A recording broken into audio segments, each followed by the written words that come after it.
பாட்டி சுந்தரியை கூப்பிடுறாங்க. "இங்கே வாம்மா, வந்து நீ வந்து தீ மிதி" அப்படின்னு சொல்கிறாங்க. அப்படியே சுந்தரி பார்க்குறாங்க. "ஐயோ, எனக்கு மயக்கமாக வர மாதிரி இருக்கே" அப்படின்னு சொல்லிட்டு அப்படியே மயக்க அடிச்சு அப்படியே கண்ணை மூடுறாங்க. மூடினோடனே தண்ணியெல்லாம் தெளித்து எழுப்புறாங்க. எழுந்தோடனே அப்படியே பார்க்குறாங்க. "ஐயோ அத்தை, என்னால் முடியவே முடியாது அத்தை. நான் மயங்கி அப்படியே விழுந்துருவேன் நெருப்பில். நான் தீ மிதிக்க மாட்டேன்" அப்படின்னு சுந்தரி சொல்கிறாங்க. "ஐயோ, பரிகாரம்லாம் கரெக்டாக பண்ணியே ஆகணுமே" அப்படின்னு சொல்லிட்டு பாட்டி சொல்கிறாங்க. அப்படியே ராகவ் கேட்குறாரு. "ஏன், அபி கூட நம்ம வீட்டில் தானே இருக்கா, அபி கூட தீ மிதிக்கலாமே" அப்படின்னு சொல்கிறாரு. பாட்டி, "கண்டிப்பாக நான் மிதிக்கிறேன் பாட்டி" அப்படின்னு சொல்லிட்டு அந்த தீச்சட்டி எடுத்துக்கிறாங்க. எடுத்துகிட்டு நெருப்பு மிதிக்கிறாங்க. அபியோட அம்மா, அப்பா, அத்தை எல்லாருமே பார்க்குறாங்க. அழகாக தீ மிதிச்சுட்டு அப்படியே வெளியே வராங்க. ஒரு வழியாக எல்லாமே நல்லபடியாக முடிஞ்சுதும்மா அப்படின்னு சொல்லிட்டு எல்லாருமே சேர்ந்து வீட்டுக்கு வராங்க. வீட்டுக்கு வந்தோடனே எல்லாருமே சேர்ந்து பேசிக்கிட்டு இருக்காங்க. அப்போ 2 பேர் வராங்க. வந்தோடனே "வாங்க வாங்க" அப்படின்னு சொல்லிட்டு கூப்பிட்டு உட்கார வைக்கிறாங்க.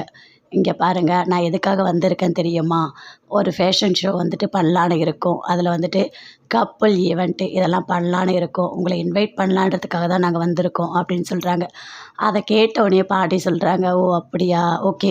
அப்போ இது எல்லாமே நம்ம கம்மிங் சண்டே வச்சிடலாம்" அப்படின்னு சொல்லிட்டு பாட்டி சொல்கிறாங்க. வந்தவங்க எல்லாமே ஓகே அப்படின்னு சொல்லிட்டு அங்கேருந்து கிளம்புறாங்க. அப்போ பாட்டி சொல்கிறாங்க, "இந்த சண்டே எல்லாருமே சேர்ந்து போகலாம். ரொம்ப சந்தோஷமாக இருக்கும்" அப்படின்னு சொல்கிறாங்க. அதை கேட்டோடனே ஆகாஷ் பயங்கரமாக சந்தோஷப்படுறாரு. "சரி பாட்டி, அப்போ இந்த வாரமும் சூப்பராக இருக்கும்" அப்படின்னு சொல்லிட்டு. "இங்கே பாரு ராகவ், நீ அபியை கூட்டிகிட்டு வா" அப்படின்னு சொல்கிறாங்க. "ஐயோ பாட்டி, என்னால் வரவே முடியாது. எனக்கு வேலை இருக்குது. ஏன்னா மும்பையில் நான் போகணும். ஃபேஷன் ஷோ அங்கே இருக்குது. நான் லாவண்யாவை கூட்டிகிட்டு போகிறேன். அங்கே ஆட் பண்ணணும்" அப்படின்னு சொல்கிறாரு. அதை கேட்டோன்னே பாட்டிக்கு பயங்கரமாக கோவம் வருது. "என்ன பேசிகிட்டு இருக்க ராகவ், நீ லாவண்யாவெல்லாம் கூட்டிகிட்டு போகக்கூடாது. எங்கள் கூட தான் நீ வரணும்" அப்படின்னு பாட்டி சொல்கிறாங்க.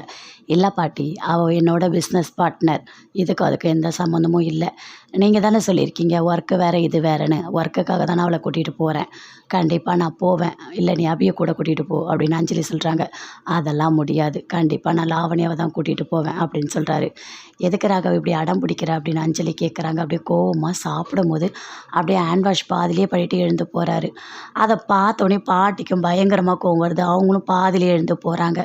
இதெல்லாம் பார்க்குற அபிக்கு இன்னும் கோவம் அதிகமாக வருது. அங்கேருந்து அப்படியே ராகவ் ரூமுக்கு போகிறாங்க. ராகவ் ரூமுக்கு போய் பயங்கர கோவமாக அபி திட்டுறாங்க. "நீங்கள் எதுக்காக பாட்டி மனசை நோக்கிற மாதிரி நடந்துக்கிறீங்க? ஏன் இப்படிலாம் பண்ணிகிட்ருக்கீங்க?" அப்படின்னு சொல்லிட்டு திட்டுறாங்க. "நான் என்ன பண்ணேன்? நான் வந்து மும்பை போகணும். லாவண்யாவோட ஆட் ஷூட் பண்ணணும். அவ்வளோதான்.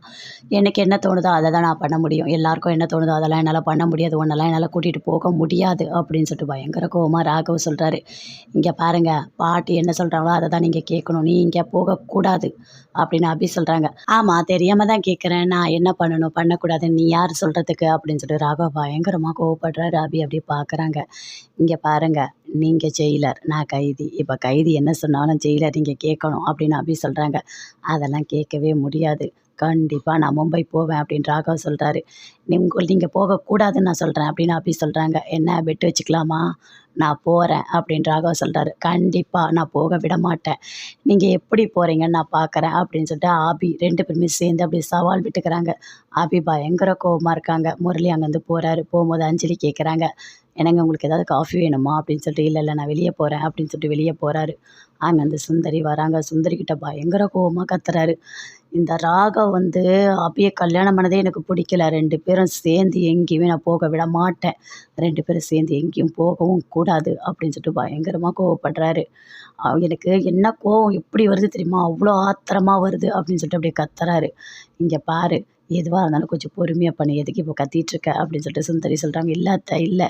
அபி என்னோட அபி என் கூட மட்டும்தான் வாழணும். கண்டிப்பாக அந்த ராகவோட சேர்ந்து நான் வாழவே விட மாட்டேன்" அப்படின்னு சொல்லிட்டு பயங்கரமாக கத்துறாரு. அப்படியே பார்த்துட்டே இருக்காங்க. சுந்தரி அப்படியே வராரு. வந்து ஒளிஞ்சு பார்க்குறாரு. அப்போ ராகவ் அபி 2 பேருமே பேசிகிட்டு இருக்காங்க. போய் உள்ளே போய் படுப்போ, என்கிட்ட கத்திகிட்டு இருக்காது. அங்கே பாலம் மாதிரி ஒன்று கட்டி வச்சிருக்க பாரு, போ கட்டிலில் போய் படுப்போ அப்படின்னு சொல்லிட்டு ராகவ் சொல்கிறாரு.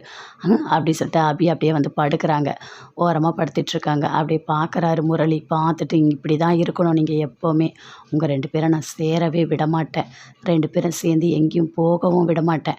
கண்டிப்பாக உன்னை கூட்டிகிட்டு போக மாட்டார்" அப்படின்னு அப்படியே ஒளிஞ்சு நின்று அப்படியே பார்க்குறாரு. பார்த்துட்டு அங்கேருந்து போகிறாரு.